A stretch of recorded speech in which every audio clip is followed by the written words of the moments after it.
Señor, Dios está aquí, venid adoradores, adoremos a Cristo Redentor.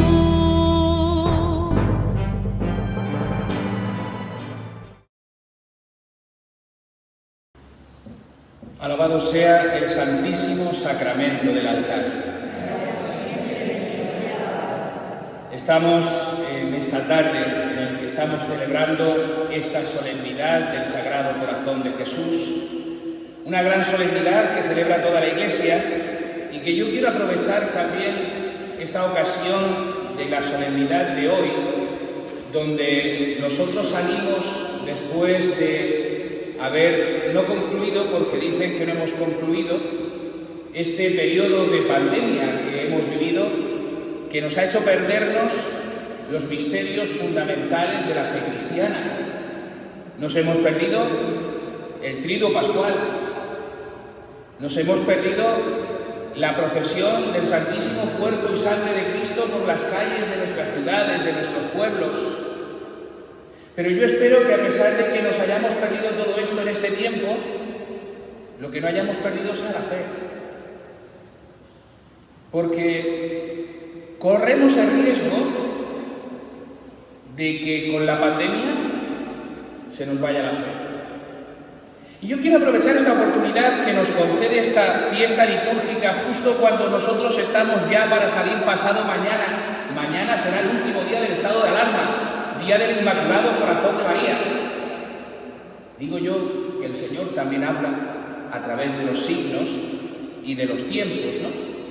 Y se nos invita a recuperar nuestra vida. Pero yo quiero que hagamos nosotros hoy una verdadera reflexión en torno al Sagrado Corazón de Cristo, que nos invita a vivir de una manera muy concreta. Cuando nosotros nos acercamos al Sagrado Corazón de Jesús, no nos acercamos a una devoción más en la vida de la Iglesia, sino que nos acercamos, permitidme incluso, a la devoción por excelencia. Y digo la devoción por excelencia porque la podemos diferenciar de los sacramentos. Sin embargo, entrar a comprender, a mirar, a descubrir, a profundizar en el corazón de Cristo, es entrar a descubrir el misterio fundamental de la fe cristiana. Por eso ahora que vamos a ir volviendo a esta nueva realidad en el que va a ser un tanto diferente, pero donde estamos cada uno de nosotros llamados a hacer nuestra vida, es importante que empecemos a reconstruirla desde los cimientos y desde el principio. Y para esto me viene una imagen.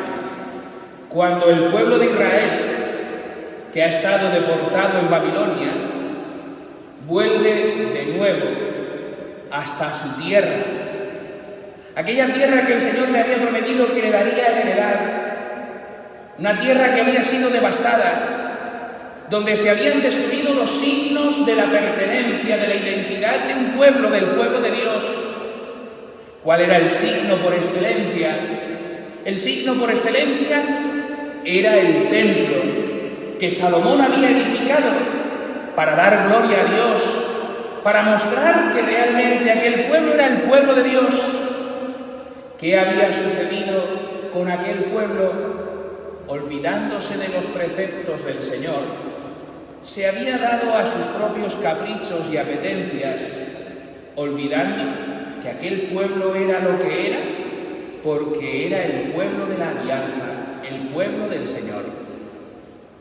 Curiosamente, también nosotros, los cristianos del siglo XXI, creo que somos cristianos muy acomodados, sobre todo porque no hemos vivido grandes dificultades para nuestra fe.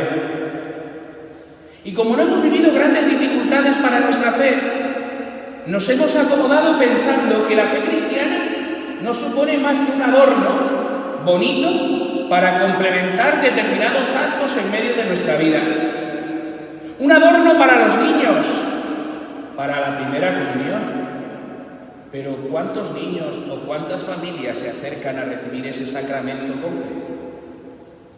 Un acto bonito porque parece que un niño recién nacido, sin bautizar, es como que le falta algo.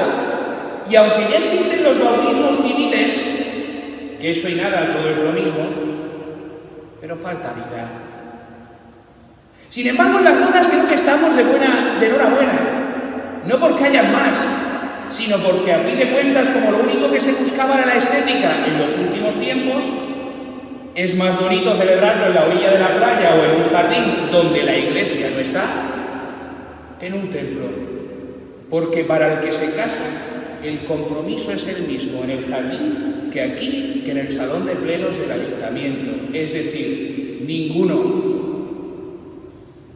Una bonita ceremonia, no más. Lamentablemente en esto hemos convertido en el siglo XXI la fe cristiana. Y de eso se nos va a pedir cuentas a nosotros los cristianos del siglo XXI. No a los del siglo XIV, ni a los del XVI, ni a los del III, a los del XXI. Y se nos va a pedir cuentas de qué hemos hecho con la herencia que hemos recibido. ¿La hemos transmitido? ¿La hemos llevado a los demás? ¿O queriendo transformar lo que hemos recibido, hemos condenado a muerte aquella promesa que Jesús hizo a Pedro y que se mantiene viva, incluso a pesar de nosotros? El poder del infierno no derrocará a su iglesia. Por eso, cuando nosotros ahora volvemos a esto que se ha dado en llamar la nueva normalidad, yo también quiero que volvamos a lo que siempre debimos de ser. Y como nadie, el corazón de Cristo viene a iluminarnos en este sentido.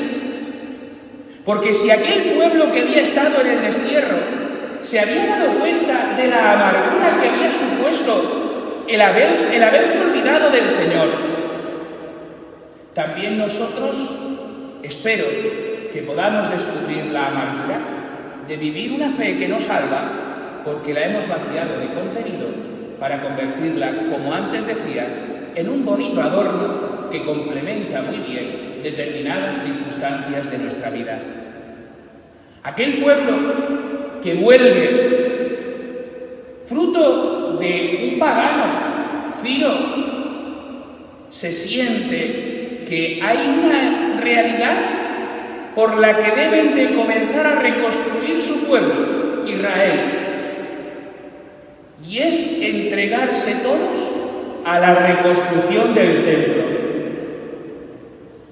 Si fuéramos nosotros, habríamos reconstruido nuestras casas y si acaso ya veríamos para el templo. Pero aquel pueblo que verdaderamente había experimentado lo que era vivir sin Dios, recordad salmos del cautiverio de Babilonia, cuando se había convertido la fe de estos israelitas en un mero circo, y cantan y componen aquel salmo tan magnífico, junto a los canales de Babilonia, nos sentamos a llorar, acordándonos de ti, y decían, ¿cómo cantar un cántico de Sión en tierra extraña? Nos decían nuestros opresores que les divirtiéramos, pero no podíamos cantar. No podíamos cantar porque nuestra fe no es una diversión para los demás.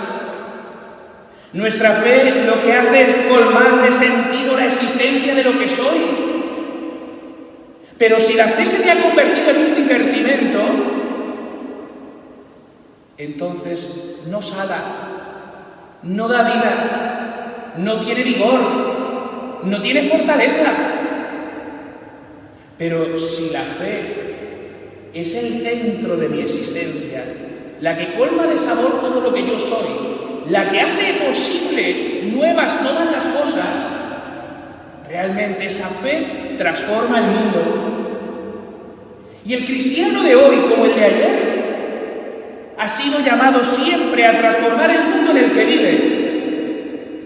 Los primeros cristianos que aguardaban con verdadera valentía el retorno del Señor no se desentienden del mundo en el que viven. Es más, San Pablo llamará la atención a los que harán dejación de sus funciones, diciendo: me he enterado de que hay algunos entre vosotros muy ocupados en no hacer nada.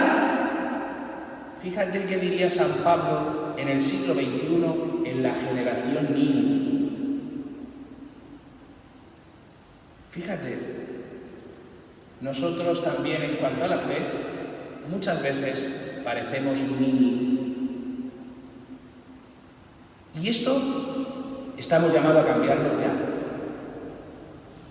Y esto es lo que yo quiero proponer en esta tarde del Sagrado Corazón de Jesús, en el que estamos en torno a la Eucaristía, estamos delante del Señor, y es el mismo Señor el que nos mira y el que nos invita a reconstruir la Iglesia.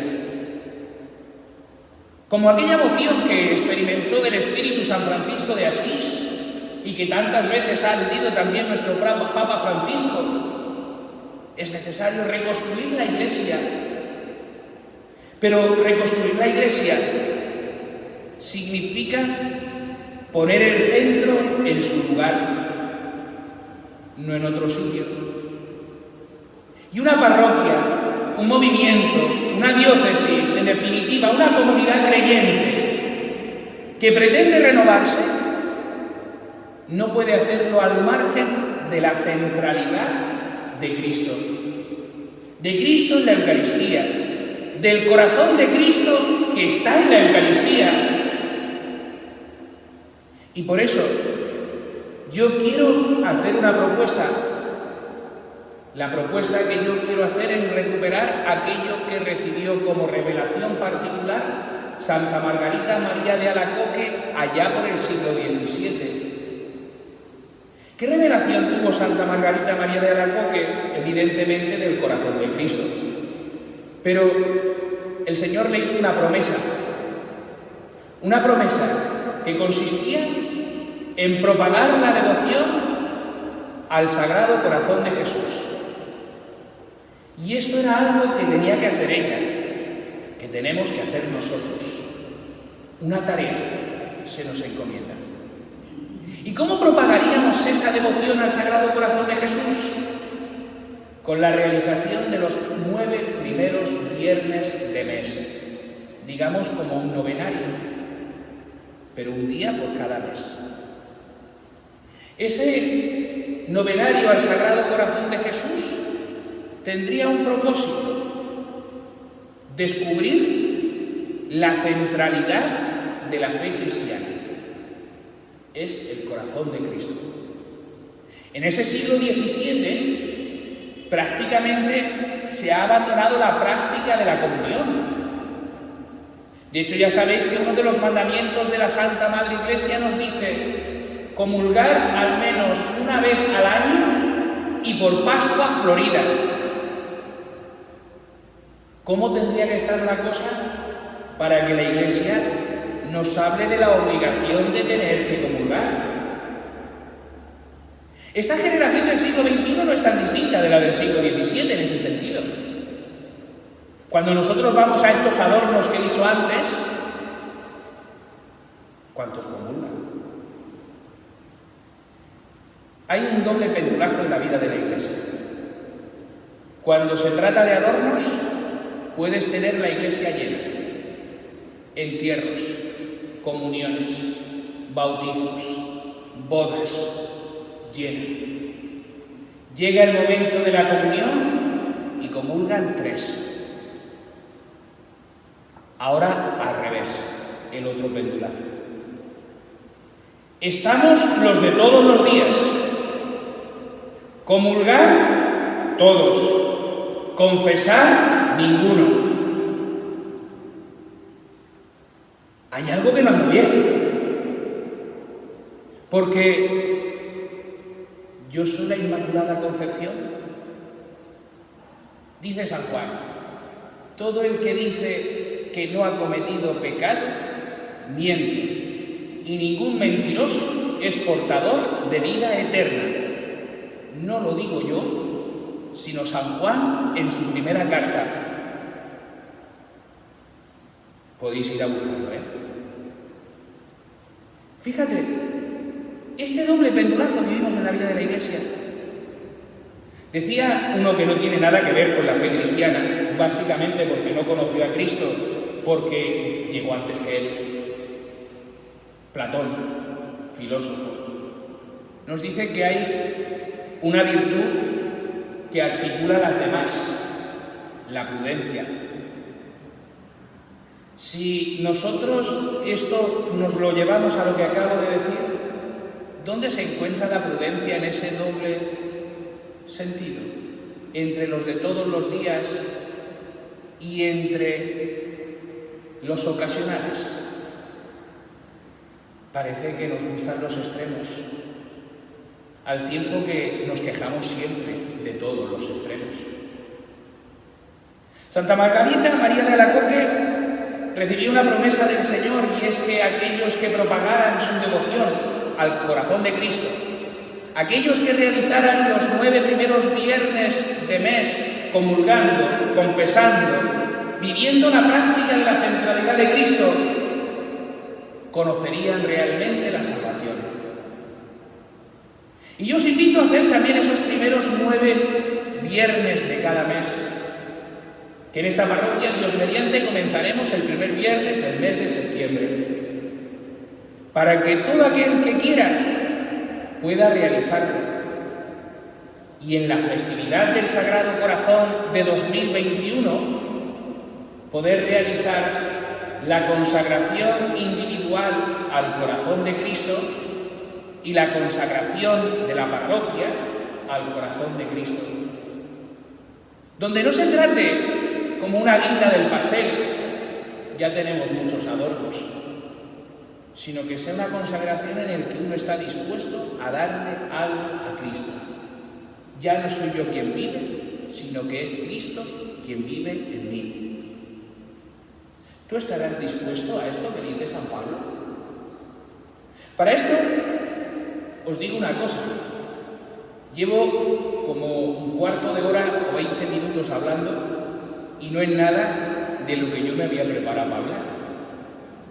Así que lo que yo me había preparado para hablar va a ser más reducido, lógicamente. Porque partiendo de esa realidad, yo os invito hoy a contemplar una situación en el corazón de Cristo. Y es el primer dato de fe que nosotros podríamos decir, que es anterior incluso a que yo pueda reconocer que Dios es todopoderoso o cualquier otra cosa. Lo primero que yo os invito a redescubrir hoy es que Jesús me quiere siempre. Y uno dirá, ya lo sé. Por eso ahora yo quiero seguir ahondando en eso, como dice el libro del Apocalipsis, el ángel de las 7 iglesias hablándole a aquella iglesia que no recuerdo cuál era, diciendo, no tengo nada que reprocharte, pero has perdido el amor primero. Recobra el amor primero. Y recobrar el amor primero pasa necesariamente por descubrir que antes que nosotros podamos amar, hemos sido amados. Y solamente si nosotros hemos sido amados, somos capaces de amar. Vivir sin el amor es rayar el absurdo. Hay mucha gente hoy incapacitada para amar. Y esa mucha gente incapacitada para amar vive de enfermedades modernas. Enfermedades modernas que hace no tanto tiempo tampoco había. Ansiedad, estrés, depresión. Y es verdad que hay un componente genético en cualquiera de estas cosas, pero también es verdad que todo eso se implementa en la medida en que falta el sentido de la vida. Y el sentido de la vida viene a proporcionárnoslo el Señor, que te quiere siempre. Y que no te quiere solo cuando te portas bien. A mí me hace mucha impresión aquello cuando alguien le dice a algún niño: pórtate bien, porque si no la abuela, la mamá, el tío, el primo, el vecino, el del frente, quien sea, no te va a querer. Pórtate bien, y esto ya es lo sumo, porque si no el Señor no te va a querer. Predicar eso es un error y hasta una herejía, por un niño que uno sea, porque Dios te quiere siempre. No se espera a quererte cuando tú te portas bien,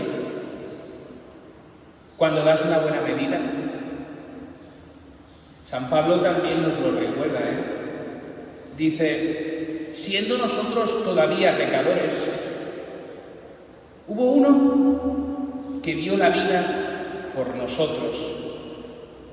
Quizá alguien sería capaz de dar la vida por un hombre de bien, pero por un impío, por un malhechor, por un pecador, ¿quién sería capaz de dar la vida? Pues bien, Cristo dio la vida por nosotros cuando nosotros todavía éramos pecadores. Eso dice San Pablo. Y San Pablo tiene verdadera certeza de eso, porque él iba a pasar a cuchillo a los que confesaban el nombre de Cristo en Damasco. Y Cristo salió a su encuentro y no se esperó a que Pablo fuera buena gente, sino que lo amó, y porque lo amó, cambió su vida. Porque se dejó amar, cambió su vida. El primer gran peligro que nosotros tenemos es no dejarnos amar. Porque hay realidades que a nosotros nos escandalizan y que nos ocasiona tal escándalo en nuestra vida que pensamos que Dios se escandaliza de nosotros. Cuando nosotros vivimos la fe así, estamos poniendo barreras al amor de Dios. Fijaos, si no, en ejemplos de esa gratuidad del amor de Cristo. Cómo Cristo no se cansa de amar. Los discípulos de Emaús se iban desesperanzados, cansados. Parecía que todo había sido un fracaso, que había sido mentira. ¿Cuántas veces también el hombre de hoy puede decir que es que todo lo que tiene que ver con Dios es mentira? Que no es creíble, porque mi testimonio, el tuyo, el del otro, no hacen creíble esto. Pero es que no soy yo, no eres tú el que sale a buscarme, es el Señor el que sale a buscarte. Y el Señor sale a buscarte como Él quiere, y no te pide permiso de cómo tiene que hacerlo. Y Jesús entra en diálogo con aquellos dos para que, hablando de corazón a corazón, se inflame su corazón de amor. ¿No ardía nuestro corazón mientras nos hablaba por el camino? O mirad también aquella famosa parábola que hemos denominado nosotros del hijo pródigo. El hijo piensa que en la casa de su padre no, que él, estando fuera, será más feliz. Su padre le deja la libertad para marcharse, para que haga sus propios planes, aun cuando sabe que esos planes que quiere desarrollar no le van a hacer más feliz. Pero le deja, porque Dios nos ha hecho libres, le deja. ¿Y qué es lo que hace el padre cada día? Salir a buscarle por si ha decidido regresar. Y cuando regresa, ¿qué hace? Sale a abrazarle, sale a amarle. no era el mejor hijo del mundo,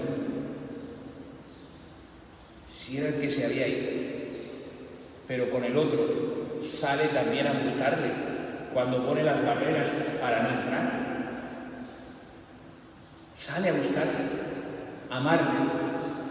Hagamos fiesta porque este hijo mío que creía muerto lo he encontrado con vida.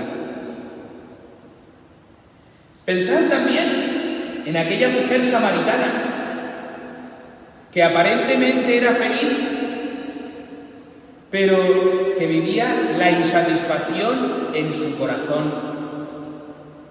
Y Jesús sale a su encuentro, a dialogar con ella, a mostrarle dónde se encuentra el agua viva, el agua que salta para la eternidad.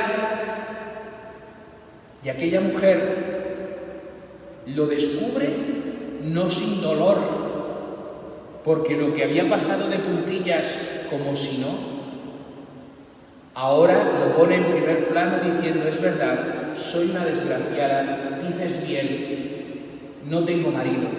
Y Jesús le dice: ahora has dicho la verdad, ahora puede ser cambiado tu vida, ahora te ha amado donde tú no te podías amar. Yo me encuentro con mucha gente también como esta samaritana, que cuando terminas descubriéndolo un poquito, a ti te pasa esto, tú estás viviendo esto de otra manera, no, yo qué va. Bueno, pues peor para ti. Peor para ti si no quieres abrir los ojos, porque la primera forma, recordar lo que decía el pasado martes, en el primer día del Tríodo del Corazón de Jesús, lo primero que nos muestra el amor también es el dolor. Aquellos que habían vivido el cautiverio se dan cuenta del dolor, pero también descubren la alegría de haber vuelto porque no han dejado de ser amados. Pensad también en aquel Zaqueo, hombre de baja estatura, jefe de publicanos y muy rico, que nadie lo podía ver, pero que él es capaz de subirse hasta lo alto de un árbol porque sabe que es Jesús quien pasa por allí. ¿Y si Jesús se fijara en él? Él quiere ponerse en el punto de mira de Jesús para que Jesús lo pueda ver. ¿Qué es sino la fe cristiana más que ponerse en el punto de mira de Jesús para que Jesús te pueda ver, para que tú lo puedas ver? Y aquel que ahora ha sido mirado y por tanto amado por Jesús, le abre las puertas de su casa y experimenta que hay una realidad poderosa que puede transformar la existencia. Ha sido amado. A quien he estafado le devolveré 4 veces más. Daré mi dinero a los pobres. Y el Señor le dice: hoy ha sido la salvación para esta casa. También este es hijo de Abraham. ¿No nos está esperando también el Señor a nosotros para amarnos, para dejarnos amar? No os pido hoy que améis a Jesús. Os pido que os dejéis amar por Jesús. Porque si estás esperando amarle, ten en cuenta que como Él te ha amado, no va a ser fácil que tú lo puedas amar. Te ha amado hasta morir en la cruz. No le han importado los golpes por ti. ¿Esperas tú a poder quererlo? ¿A que Él te pueda amar hasta el momento en que tú puedas hacer eso? ¿Todavía no te has dado cuenta que tú no puedes si no eres enriquecido por la gracia? Es decir, déjate amar para que un día tú también puedas amar como Jesús. Pero eso hace también que te metas en el silencio a descubrir cuáles son los momentos en los que tú te has cerrado a ese amor de Jesús. Los momentos en los que tú no te has dejado amar por Él, porque Él no te estaba esperando a que tú fueras bueno para amarte. Solamente te estaba esperando a que le dejaras que te amara. No te pidió ninguna condición para amarte. Es más, como el profeta Oseas, que cree que la fuerza de amor podrá rescatar a la mujer de la que se ha enamorado de la prostitución. De la misma manera también el Señor cree que dejándonos amar por Él, podremos ser rescatados también de esa prostitución, que es cuando nosotros nos encandilamos con otros dioses, pensando que estos también nos dan la vida. Hoy el Señor nos regala el mejor antídoto contra la desesperanza, el mejor antídoto contra el cansancio, el mejor antídoto contra la incomprensión, contra la frustración. Nos regala el amor. Y aquel que es amado, aquel que se sabe amado, descubre que su vida ahora tiene valor. ¿Tendrá nuestra vida valor? Yo os dejo ahora en el silencio para que podáis dejaros amar por el Señor. Alabado sea el Santísimo Sacramento del altar.